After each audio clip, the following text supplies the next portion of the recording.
วันนี้เรามาทำอะไรที่นี่แต่เช้าคะฮะอาบน้วันนี้มาก็จะบอกว่าวันนี้มาอาบน้ำวันนี้มันมีอีเวนต์ไอซ์บาร์นะคะ แล้วก็มันเป็นครั้งแรกของหลุยแต่หลุยไม่ลงไปในน้ำนะหลุยแค่จะมาดูเฉยๆซาชาอาจจะลงไป เตรียมกระเป๋าเสื้อผ้ามาเรียบร้อยโอเคเดี๋ยวเข้าไปในโบสถ์ละเหตุผลที่เข้าร่วมมันก็มีทางด้านสุขภาพ ฝึกความแข็งแกร่ง สวัสดีค่ะทุกคนจากสปอยต้นคลิปก็น่าจะรู้แล้วว่าวันนี้เราจะไปทำอะไรกันบ้าง แต่ก่อนอื่นหลุยจะมาแต่งตัวแล้วก็ชั่งน้ำหนักให้ทุกคนดูนะคะ แล้วก็ลองทายกันดูว่าน้ำหนักจริงๆของหลุยเนี่ยหนักเท่าไหร่ ข้างในหลุยใส่รองจอนฮีทเทคแล้วก็เสื้อตัวข้างในกางเกงตัวข้างในไปเรียบร้อยแล้วนะคะที่เห็นเนี่ยทั้งบนและล่างใส่ไปแล้ว2ชั้น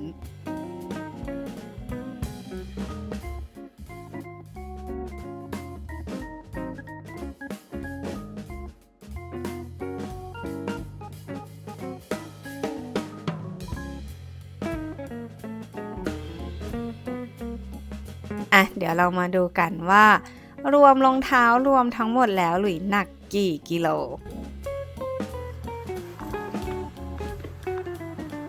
และนี่คือตัวเลขนะคะ57 กิโลลองคอมเมนต์ทายดูนะว่าน้ำหนักจริงๆหลุยหนักเท่าไหร่ถึงโบสถ์แล้วนะคะวันนี้เขามีพิธีทางศาสนาคริสต์นะคะเป็นพิธีบัพติศมาเป็นการชำระล้างทางจิตวิญญาณเป็นการเริ่มต้นชีวิตใหม่กับพระเจ้าแล้วก็เข้าสู่ชุมชนความเชื่อนี้เดี๋ยวหลุยจะถ่ายบรรยากาศมาให้ทุกคนดูนะบอกก่อนว่าหลุยไม่ได้นับถือศาสนาคริสต์นะคะแต่ว่าพิธีการนี้ก็คือคนนอกศาสนาสามารถเข้าไปดูได้เข้าไปศึกษาได้ก่อนเข้าโบสถ์เขาก็จะมีการคำนับพระเจ้าเป็นแบบเหมือนพระบิดาพระบุตรและพระจิตรอะไรอย่างเงี้ยหลุยไม่แน่ใจว่าในศาสนาคริสต์เขาพูดว่าอะไรแต่ว่าก็พอจะรู้ว่าการทำมืออย่างเงี้ยมันหมายความว่ายังไงพอเปิดประตูเข้ามาก็เจอภาพนี้เลยนะคะทุกคนคือเราจะเห็นนักบุญหลุยไม่แน่ใจว่าเรียกว่าอะไรแบบเขาจะยืนกันอยู่แบบนี้เลยแบบนิ่งๆเลย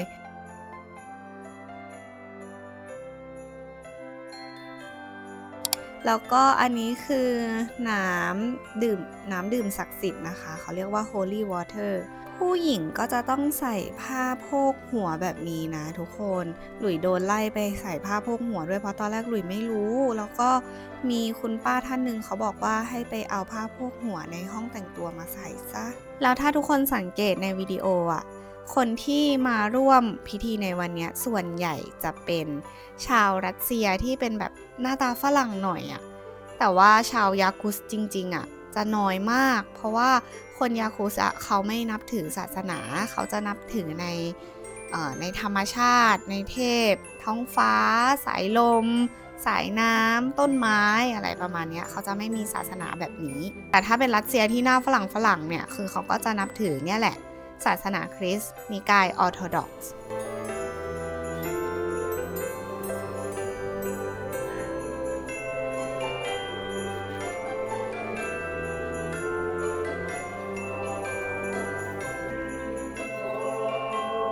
อันนี้ถ่ายมาให้ทุกคนดูคร่าวๆประมาณนี้จริงๆคือยืนอยู่ในนั้นประมาณ2 ชั่วโมงแล้วแต่พิธีมันก็ยังดูแบบดูไม่มีทีท่าว่าจะจบหลุยกับซาชาก็เลยออกมาก่อนอันนี้นั่งรถเมล์ที่เขาเตรียมไว้ให้เป็นพิเศษนะคะเพื่อที่จะไปที่แม่น้ำเหลน่ามาถึงแล้วนะคะตรงนี้จะเป็นที่จอดรถนะแล้วก็เดี๋ยวจะเดินเข้าไปในนี้หิมะสูงมากทุกคนอันนี้เขาขุดหิมะให้จริงๆเดี๋ยวหิมะสูงมากถึงแล้วนี่ทางเข้านะคะ เดินเข้าไปเลยอันนี้เขาถือน้ำดื่มศักดิ์สิทธิ์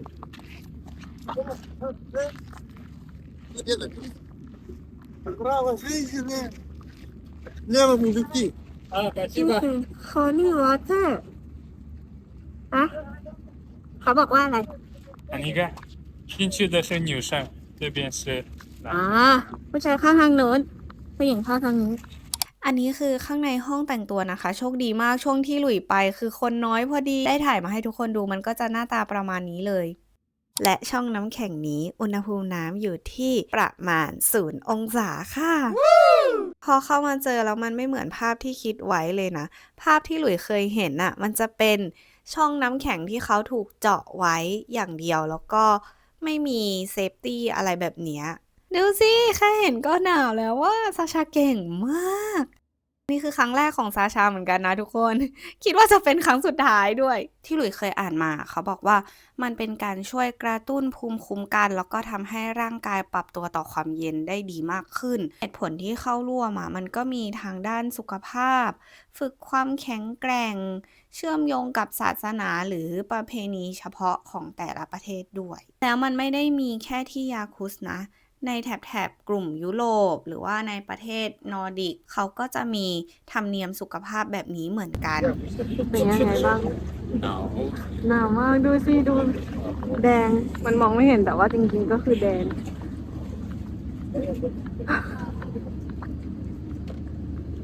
แล้วมันดีไหมมันดีไหม refreshing ดีไหม 可以吧全部身体都是的 ตอนนี้แบบวูบวูบวูบวูบเลยใช่ปะตรงนี้มีรถพยาบาลด้วยนะคะเผื่อว่ามีใครเป็นอะไรพื้นที่กว้างขวางมากเลย สรุปก็คือมันเป็นการลงน้ำแบบประมาณนั้นนะ ถ่ายมาให้เห็นนิดเดียวน้อยมาก เพราะว่ามันค่อนข้างแบบเหมือนเป็น privacy ยังไงไม่รู้อ่ะมันดูเหมือนเป็นแบบเฉพาะกลุ่มเฉพาะชาวคริสเตียนที่มาวันนี้อะไรเงี้ยแต่ว่ามันไม่เหมือนภาพที่หลุยคิดไว้ว่าแบบจะเป็นลานแม่น้ำโล่งๆที่มีคนลงไปในน้ำนั้นเลยอ่ะอันนั้นน่ะตอนแรกหลุยคิดว่ามันจะเป็นแบบนั้นแต่ว่าพอมาที่เนี่ยมันค่อนข้างเซฟมากๆเลยแบบดูไม่น่าจะมีอุบัติเหตุคนไหลตกน้ำแล้วไหลไปกับสายน้ำอ่ะ หลังจากแต่งตัวเสร็จเรียบร้อยเราก็เดินมาที่นี่กันค่ะ Treasury of Yakutia คือมันอยู่ไม่ไกลจากโบสถ์เราก็เลยแวะมาเพราะว่าคราวที่แล้วมาเราไม่ได้เข้า แต่วันนี้มีเวลาเหลือก็เลยลองเข้าไปดูเสียดายเขาไม่ให้ถ่ายเขาไม่ให้เอาโทรศัพท์เข้าไปนะคะ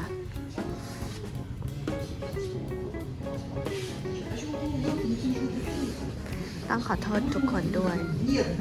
ใครอยากรู้ว่าเป็นไงก็คือต้องมาดูเองนะคะ เพราะว่าเอาโทรศัพท์เข้าไปไม่ได้จริงๆมันมีแต่ของมีค่ามันมีแต่ของที่แบบ treasury อะทุกคนเข้าใจปะคือมันแบบมีแต่ของมีค่ามีแต่แบบแมมโมดเพ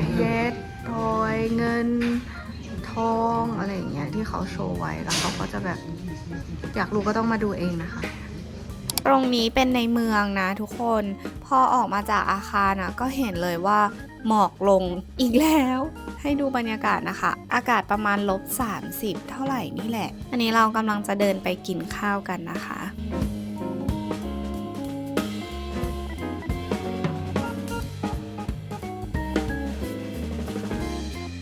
นี่คือโรงอาหารนะคะเป็นแคนทีนเลยที่จะมีอาหารแบบอาหารเตียอาหารยาคุสรวมๆกันอยู่นี่อันนี้คืออาหารรัสเซียที่มันคือ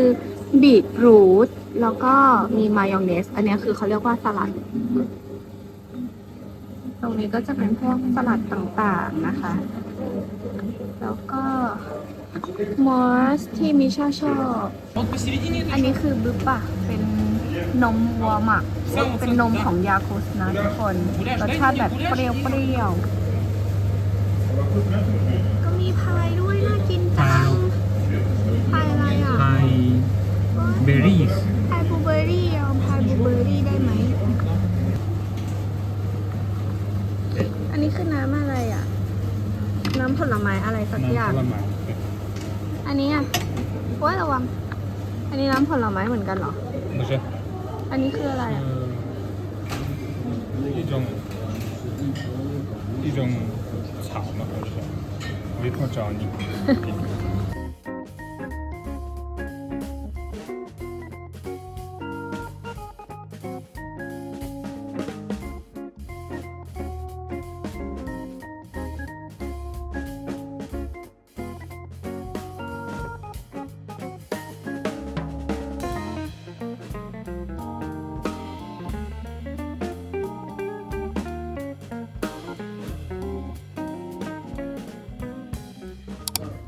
ทั้งหมด 1,325 รูเบิลเป็นเงินไทยประมาณ 600 บาทนะคะ ก็คือมีประมาณนี้เลย แล้วก็เขาก็อุ่นให้เรียบร้อย อร่อยไหม ก็ไปอยู่ แช่โอเคเหรอ อืม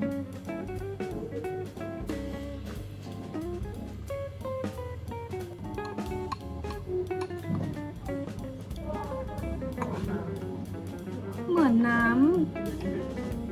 น้ำเก๊กฮวย นี่คือน้ำเก๊กฮวยโคตรเหมือนน้ำเก๊กฮวยเลยไม่เอาอ่ะ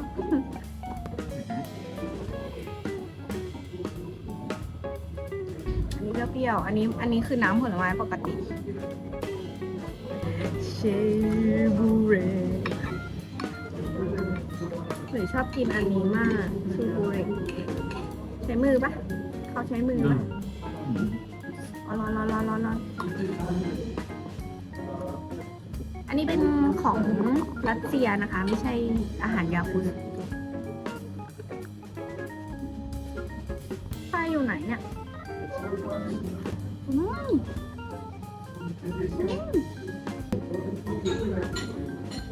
ดี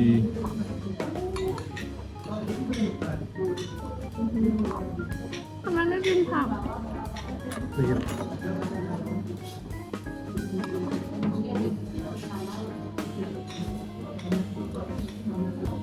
ไก่แล้วก็มีพริกหวาน เป็นอาหารรัสเซียเหมือนกัน ไม่ใช่ไก่อันนี้ ไม่มีไก่เหรอ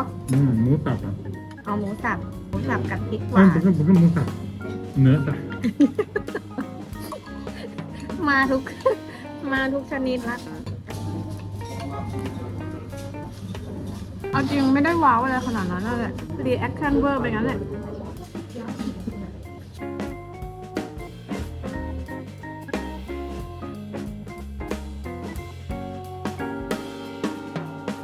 ขอชิมอันนี้หน่อยอันนี้เป็นไส้อะไรอ่ะ ไก่กับนาคาเต้ไม่ใช่คือโต้ ไก่กับมันฝรั่ง แล้วก็ black pepper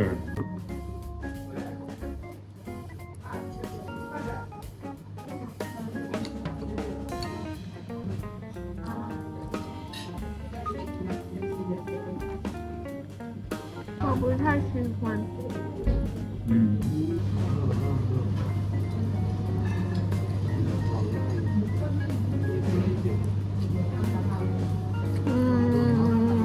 我觉得我做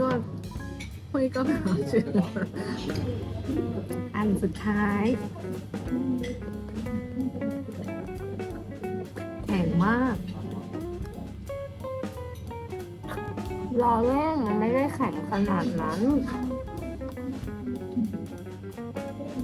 เหมือนคุกกี้ที่โอเวอร์เบคลองชิม ก็ขึ้นเครื่องเร็ว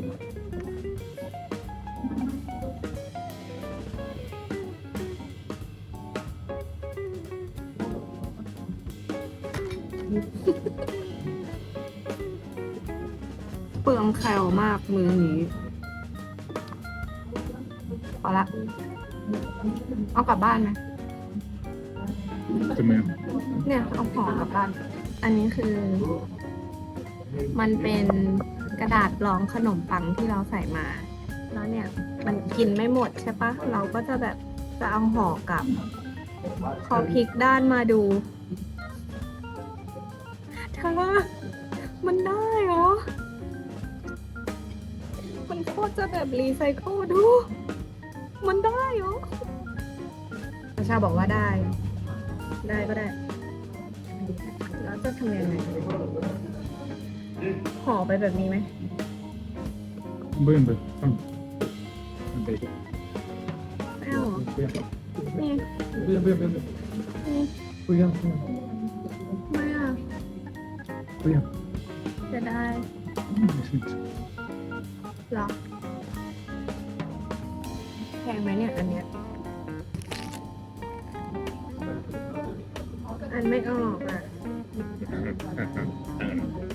ทำไมเขียนเหมือนกันหมดเลยอ่ะ ไหนสเมตตาน่ะ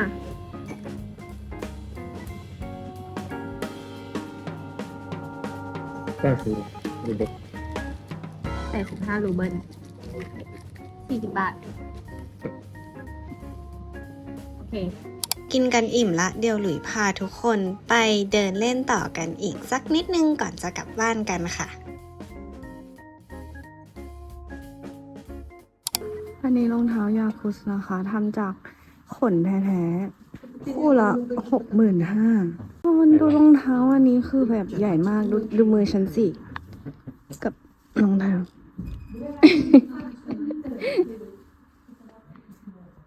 这个是真的是吗？都是真的。都是真的。ขอสัมผัสสักนิดนึง65,000 รูเบิลโคตรแพง ประมาณ 30,000 กว่า 30,000 นิดๆไทยบาท 是成都 อัน 人 นี้ 的。 คือข้างในใส่แบบนี้ แล้วก็ข้างนอกใส่แบบนี้เหรอ 哦。 เออเหรอ 你这。嗯嗯。嗯嗯。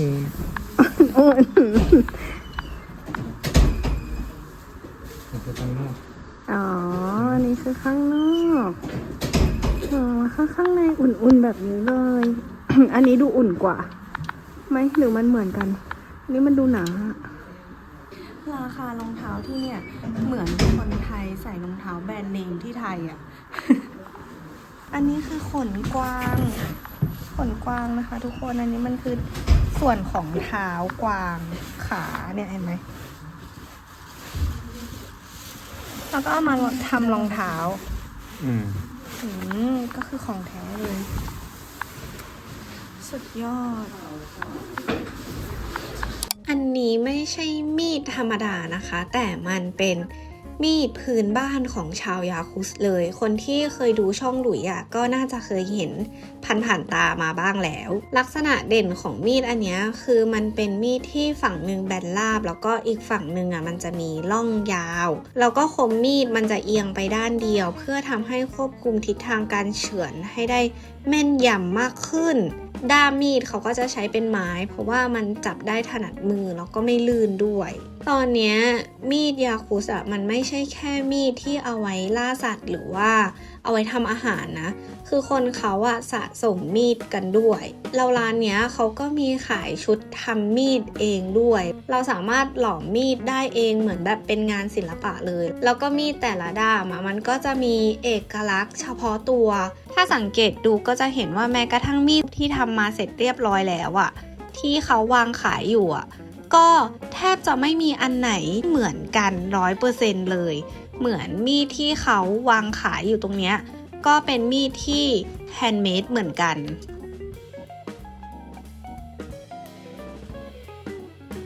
แล้วเขาไม่ได้ขายแค่อุปกรณ์ทำมีดนะ แต่ว่าเขาขายนี้ด้วย กล่องใส่มีด ตอนแรกหลุยดูแล้วมันเหมือนกล่องไม้คทาในแฮร์รี่พอตเตอร์เลย แต่ว่ามันไม่ใช่นะจ๊ะ มันคือกล่องใส่มีด คือเท่ดีนะ ส่วนอันนี้ทุกคนอาจจะงงว่ามันคืออะไร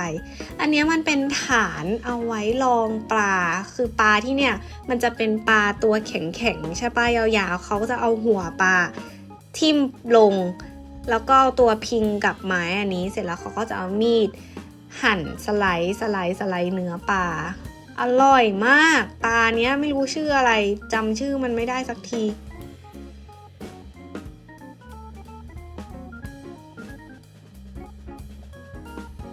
อันนี้จะเป็นร้านของฝากเครื่องประดับนะคะที่ทำจากงาของแมมมอสทั้งหมด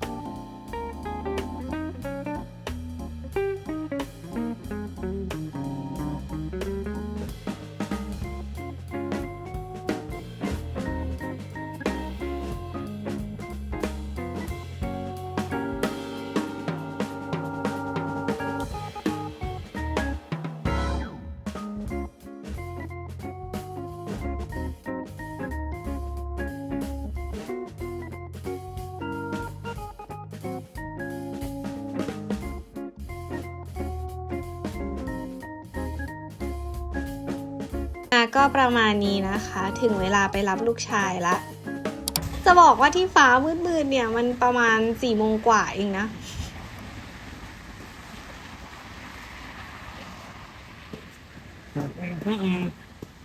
这样的，这样的，这怎么了？แป๊บนึงรถติด这样的地方呢，它编程是这样的，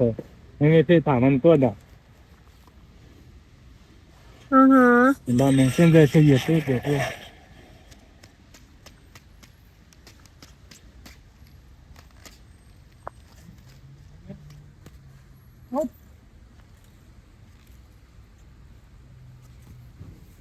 จะได้ดี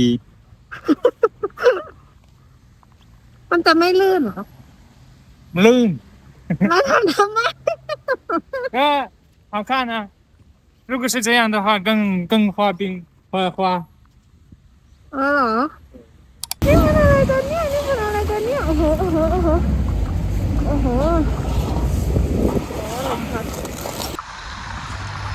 ถ้ามันหนาวมากเมื่อกี้นี้มันลมพัดแล้วหิมะมันก็หล่นมาใส่หน้า ดู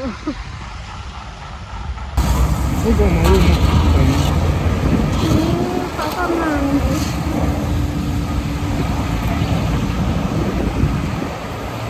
ทำความสะอาด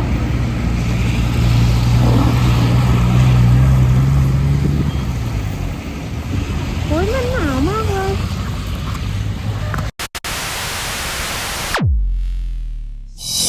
โทรศัพท์ดับอีกแล้วทุกคน หลุยต้องขอจบคลิปแต่เพียงเท่านี้นะคะ โทรศัพท์หลุยหนาวมาก แล้วมาเจอกับความหนาวกันใหม่ในคลิปหน้านะคะ ไปแล้ว บ๊ายบาย วันนี้สวัสดีค่ะ